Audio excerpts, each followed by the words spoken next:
अस्सलामु अलैकुम वरहमतुल्लाहि वबरकातुहू। आज का हमारा टॉपिक है ब्रांचेस ऑफ बियोलॉजी। लेकिन टॉपिक शुरू करने से पहले अगर आप लोगों ने हमारा चैनल को सब्सक्राइब नहीं किया है तो प्लीज़ चैनल को सब्सक्राइब कर लें और फेसबुक पेज को भी लाइक करें। Topic branches of biology.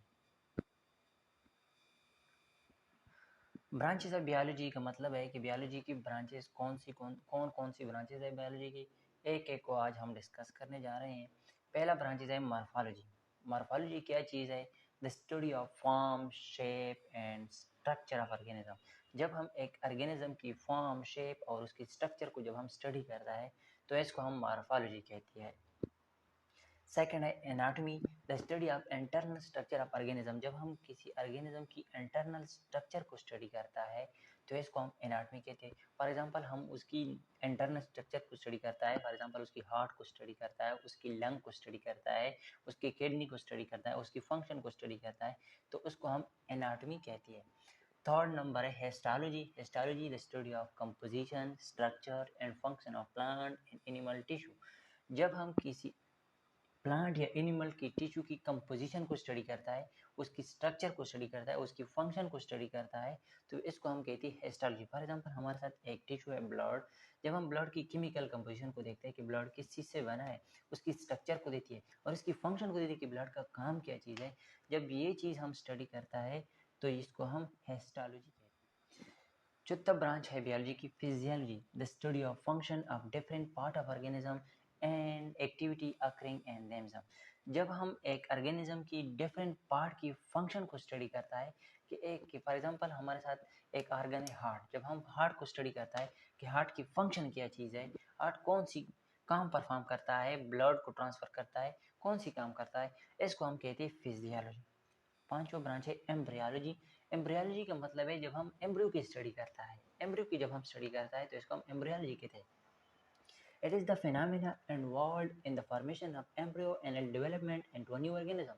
ये वो फिनोमेना है जो फॉर्मेशन ऑफ एम्ब्रियो से लेकर एक न्यू ऑर्गेनिज्म की डेवलपमेंट तक जो प्रोसेस होता है इसको हम एम्ब्रियोलॉजी कहते हैं। किस तरह फॉर एग्जांपल एक स्पर्म होता है, एक एग होता है, स्पर्म मेल से आता है, एक फीमेल से आता है, जब आपस में फ्यूज होता है तो ज़ाइगोट बनाता है। Zygote is a duplicated cell होता है, एक डिप्लॉइड सेल होता है, फर्स्ट सेल ऑफ द। ये एमसीक्यूज भी आ सकता है कि zygote is haploid in nature और डिप्लॉइड इन नेचर, तो ज़ाइगोट डिप्लॉइड इन नेचर होता है। फिर ज़ाइगोट से एम्ब्रियो बनता है, एम्ब्रियो में आगे चेंज होती होती है तो एक 9 मंथ में उससे एडल्ट ऑर्गेनिज्म बनता है। तो ये सारा प्रोसेस जब से वो फ्यूजन होता है, स्पर्म और एग के फ्यूजन से लेकर एक एडल्ट ऑर्गेनिज्म तक जितना भी प्रोसेस होता है, जब हम इनको स्टडी करता है तो इसको हम एम्ब्रियोलॉजी।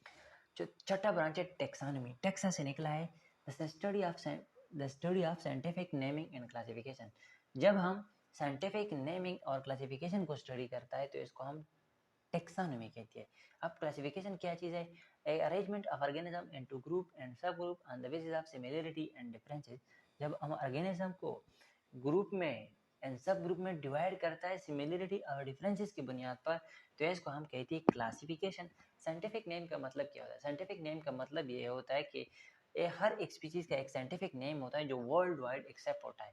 हर स्पीशीज़ के लिए अलग अलग नेमिंग होता है, हर मुल्क में, हर इलाके में, लेकिन फिर तो मुश्किल होता है। तो इस मुश्किलात को हल करने के लिए एक रूल, एक इदारा है, उसने साइंटिफिक नेम का इजाद किया है। उसमें हर स्पीशीज़ को उसने टू वर्ड नेम देता है। एक को हम जेनेरिक कहते हैं, दूसरे को हम स्पेसिफिक नेम देते हैं। वो वर्ल्ड वाइड एक्सेप्ट होता है।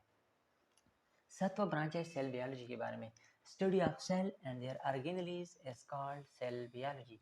जब हम सेल और उसकी ऑर्गेनेलीज को स्टडी करता है तो इसको हम सेल बियोलॉजी कहती है।